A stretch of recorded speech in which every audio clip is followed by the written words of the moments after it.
Millán, te agradezco mucho, mucho que puedas estar con nosotros de nuevo. Estoy con Daniel Millán, jefe de la Oficina del Secretario de Relaciones Exteriores, y creo que hay muchos temas, pero el más importante para platicar y justamente preguntarte es esta hazaña del gobierno mexicano de salvar periodistas y salvar familias. Lo hicieron con Evo. México retoma esta tradición de abrir sus puertas, de abrir los balazos, de salvar gente. Y entonces aquí la situación no es tan sencilla. Daniel, ¿cómo fue el traer a casa, a México, a nuestra casa, a periodistas y familiares de Afganistán? ¿Cómo fue este proceso? Cuéntame un poquito. Bueno, muchas gracias por la oportunidad. Te saludo con mucho aprecio a ti y a todos los que nos están siguiendo, a tus miles de seguidores y seguidores del programa. Como tú bien lo dices, durante toda su historia, México ha tenido una tradición de acogida a las personas, a muchas personas que han sido perseguidos por sus ideas políticas, por ideas religiosas, por estar sufriendo hambres, guerras, por pensar diferente. Es una tradición que se remonta, pues, diría, más de un siglo. Aquí en México recibimos, por ejemplo, a José Martí. Muy conocido es el papel de nuestro país al recibir a decenas de miles de refugiados de la Guerra Civil Española, gente que se asentó en nuestro país y que enriqueció nuestra sociedad y que ahora sus descendientes pues son parte de nosotros, de México. También los hermanos argentinos, chilenos, uruguayos que llegaron sobre todo en los años 70, cuando tuvimos esta oleada de gente huyendo de las dictaduras en Sudamérica.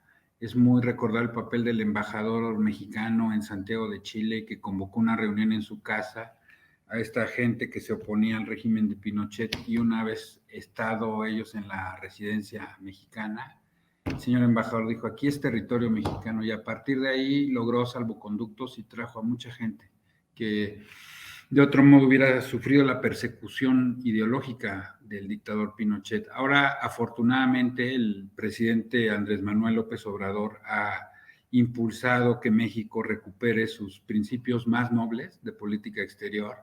Es una visión, pues, solidaria y humanista, de tender la mano a otros países y principalmente a la gente que es perseguida. Entonces, bajo esa visión del presidente López Obrador, pues lo que pidió al canciller es ver cómo podíamos apoyar. ¿Cómo se dio este caso particular de Afganistán? Bueno, tenemos, hasta ahora han llegado dos grupos, un grupo grande y un grupo pequeño. Si quieres, empiezo con el grupo grande, que es el que mencionaste, el grupo de periodistas y familiares de periodistas asociados principalmente al diario The New York Times. El diario The New York Times tiene tenía una oficina relativamente grande en Kabul. Recordar que Estados Unidos pues, lleva muchos años con un esfuerzo militar importante en ese país. Entonces, para ellos pues era importante tener una oficina grande. Entonces, al verse amenazados y perseguidos con sus vidas en peligro, pues la prioridad del New York Times y de otros periódicos era sacar a su gente de ahí. Gente que estaba amenazada, que estaba perseguida, que la seguían, que allanaban sus casas. Entonces, la comunicación se dio por el representante de ese diario estadounidense aquí en México, se llama Assam Ahmed, un muy buen periodista. Y él se comunicó directamente con el canciller. Él tenía alguna relación con el canciller y le dijo: oye, pues, ¿cómo le podemos hacer en este caso? Y canciller, obviamente, pues lo planteó ante otras instancias de gobierno, con el presidente, con otras secretarías de Estado, con gobernación. ¿Qué podemos hacer? México, pues, en su mejor intención, no tiene las mejores intenciones, pero a lo mejor no tiene todas las capacidades. Nosotros no tenemos embajada en Afganistán. ¿Qué es lo que tenemos? Tenemos una embajada que está en Teherán, en Irán, que tiene su concurrencia en Afganistán. Entonces, lo que nosotros negociamos, y que fueron muchas horas de diplomáticos y diplomáticas mexicanas, es una, garantizar que estas 114 personas que fueron las que finalmente llegaron, pues tuvieran un salvoconducto para poder ingresar al aeropuerto de Kabul.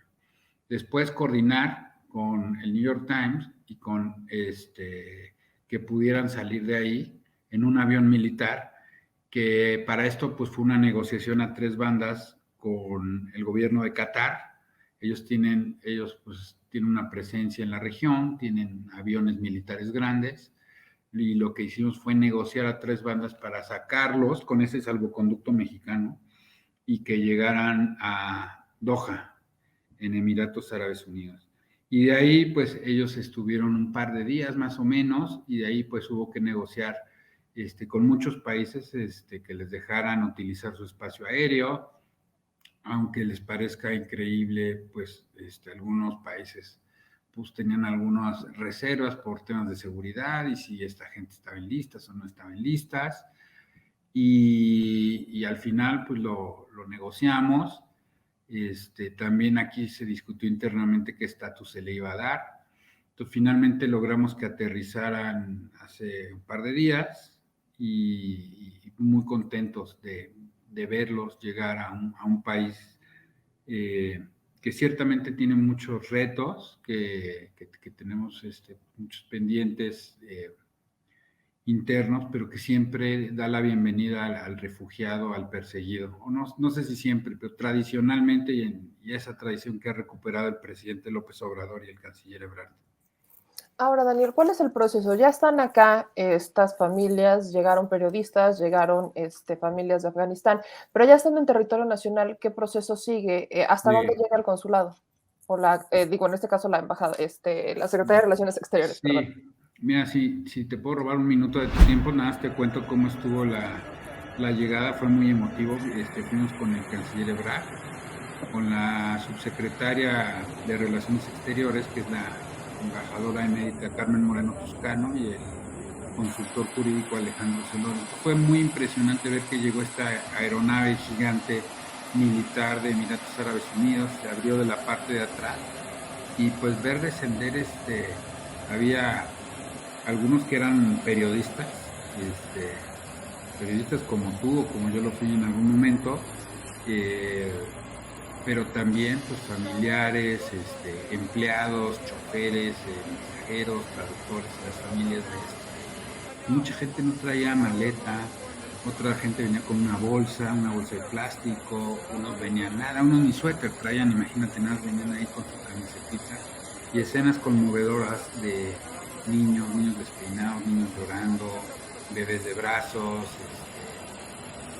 Entonces, bueno, pues creo que en ese momento, por si alguien tenía una duda, pues fue bueno corroborar que México pues, tomó una buena decisión, ¿no?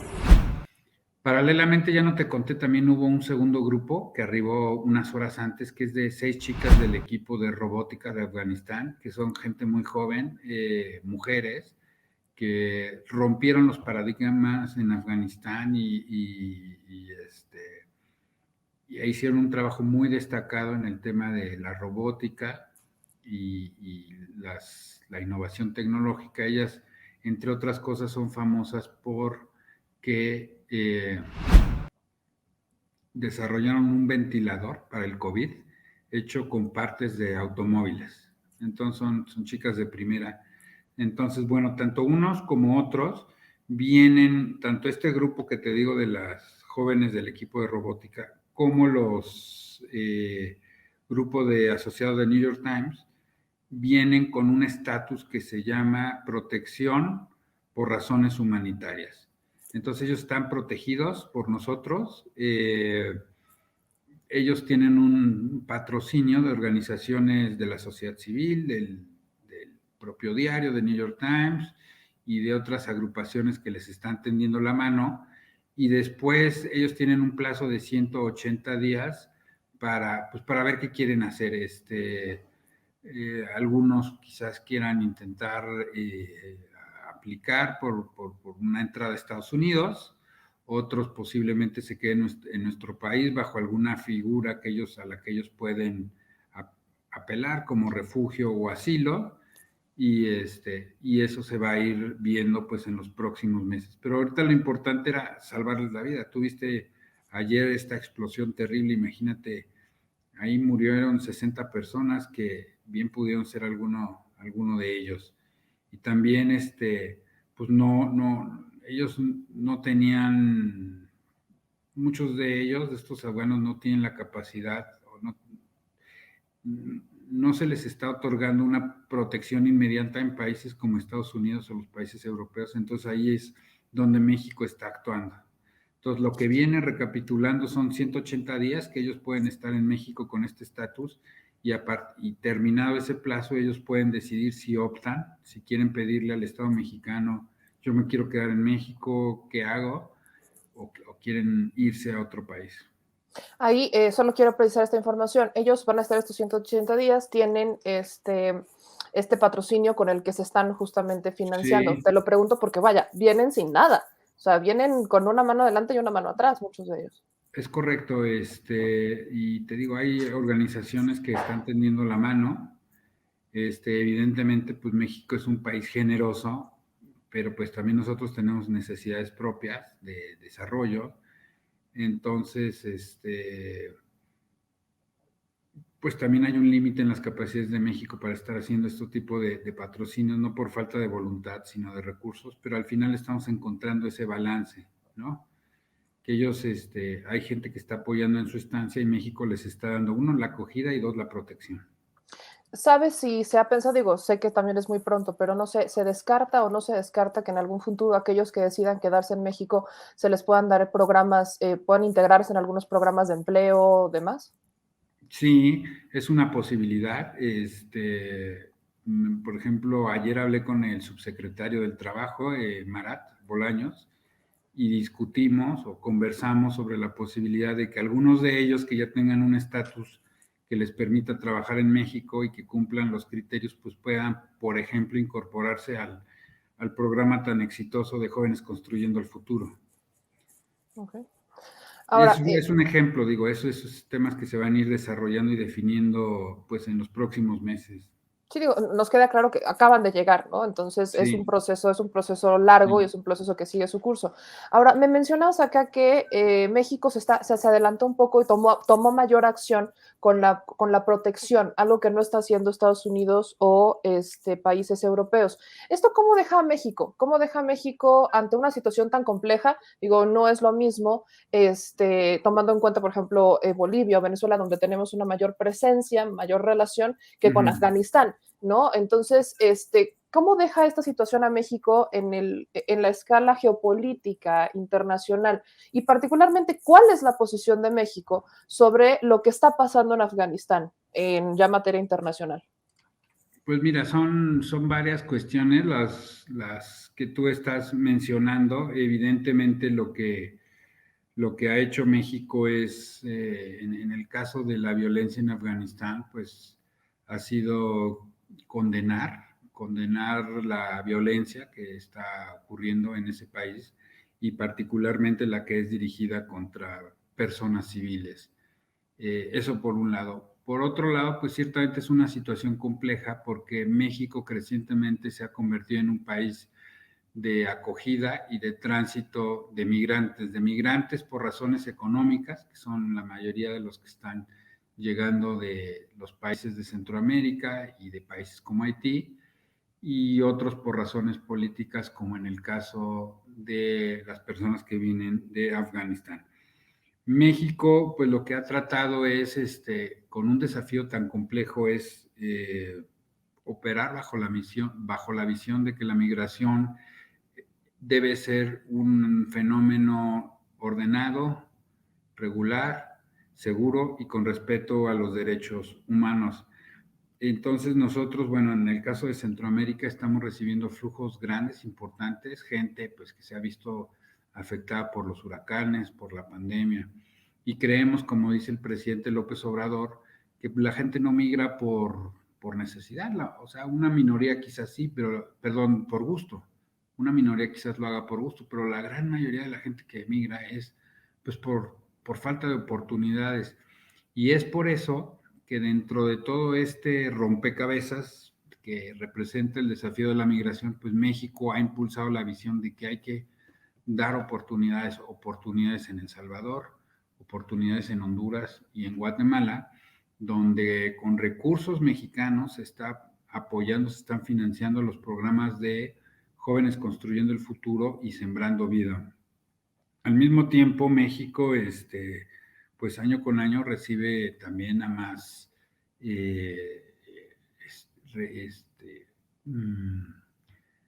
migrantes que provienen de Centroamérica y que aplican para el estatus de refugio. Eso tampoco se dice mucho. Entonces, ahí lo que México dice, sí abrimos la puerta, pero tiene que ser de una manera ordenada y legal. Entonces no está fácil porque, como tú dices, bueno, pues hay mucha presión, pero lo que México está apostando es, dentro de los límites de sus capacidades, pues ser un país que tiende la mano, que ayuda al perseguido político, y que por otro lado, con los límites de sus recursos, pues trata de sembrar o de fomentar oportunidades económicas en las zonas de expulsión de la migración. Por último, Daniel, te agradezco mucho. Estoy platicando con Daniel Millán, jefe de la oficina del secretario de Relaciones Exteriores. El presidente, y hay una pregunta justo que me hace mucho la audiencia, que tiene que ver justo con el New York Times. Me dicen, es que como México vuelve a dar el ejemplo de solidaridad. Y la pregunta en concreto es, New York Times ha sido uno de los medios que más ha atacado, como lo ha dicho el presidente López Obrador. ¿En algún momento pasó por la cabeza esa situación a la hora de tomar una determinación de traerlos, no traerlos? Te lo pregunto para que quede claro y que la gente tenga esta respuesta, porque ha generado un poco de polémica el tema, pero también ha generado como pues miren, aunque en público, aunque en medios, en la mañanera, se le señala cuando no estamos de acuerdo con lo que se publica, pues es una cosa y otra es otra. ¿Cómo visualizas esta situación? ¿Cómo entenderla? Así como lo estás planteando, Meme, en realidad para el presidente y para el canciller, la prioridad era tender la mano y salvar vidas y proteger a gente que era perseguida por su manera de pensar, por la profesión que desempeñaba y que estaba en riesgo de perder la vida. Para nosotros pasó a un segundo término la cobertura de algunos temas de este diario. No hemos estado de acuerdo y lo hemos expresado de manera pública ante los ciudadanos de México. No estoy de acuerdo por A, B y C, y creo que tu cobertura no es rigurosa por A, B y C. Pero como tú dices, este gobierno es totalmente respetuoso de la libertad de expresión, de la libertad de prensa, y está hablando con los hechos. Nunca ni el presidente, ni el canciller, ni nadie aquí en Cancillería, ni nadie del gobierno que yo haya escuchado, pues vinculó una cosa con la otra. Aquí se trataba de salvar gente, de tender la mano, y ya pues si hay un acuerdo o desacuerdo con una línea editorial, pues se hará pública, pero por otros conductos. Son asuntos totalmente separados, como bien mencionas. Te agradezco mucho, Daniel Millán, que nos compartieras un poco de esta experiencia, y de verdad te agradezco mucho el tiempo que nos das teniendo tanto trabajo, yo sé, ahí No, en hombre, pues igual Cancillería. que todos. El agradecido soy yo. Gracias. Hasta luego, muchas gracias, un abrazo. Abrazo, bye.